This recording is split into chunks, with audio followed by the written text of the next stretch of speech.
শয়তান থেকে মুক্তি লাভ করার জন্য আল্লাহ রাব্বুল আলামিনের কাছে বেশি বেশি করে দোয়া করতে হবে।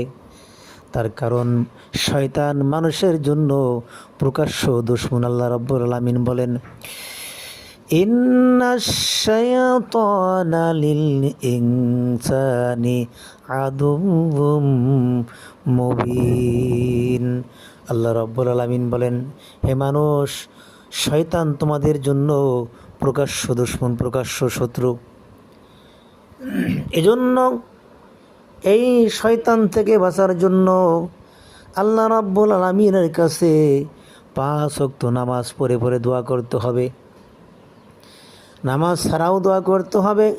ফরজ নামাজের পরে দোয়া কবুল হয়, সেজন্য এই দোয়াটিও পড়বেন, আউযু বিকালিমাতিল্লাহি তাম্মা মিন কুল্লি শাইতানিন ওয়া হাম্মা ওয়া মিন কুল্লি আইনিন লাম্মা ওয়া মিন কুল্লি আইনিন লাম্মা।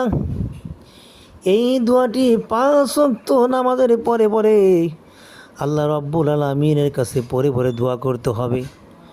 সুতরাং যারা এই দোয়াটি পড়বে, আল্লাহ রাব্বুল আলামিন তাদেরকে, ওই পুরা ফ্যামিলিকে শয়তানের ধোঁকা থেকে, শয়তানের ওয়াসওয়াসা থেকে আল্লাহ পাক হেফাজত করবেন।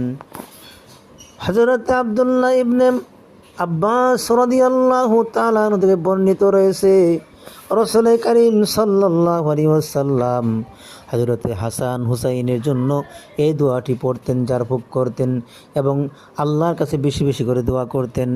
এজন্য ভাইয়েরা, আমরাও কিন্তু আমাদের জন্য, আমাদের ছেলে মেয়ে, পরিবারবর্গ সকলের জন্য আমরা দোয়া করব। এই দোয়াটি পড়ে পড়ে আল্লাহর কাছে বলবো, আল্লাহ, শয়তান থেকে আমাদেরকে আপনি হেফাজত করে।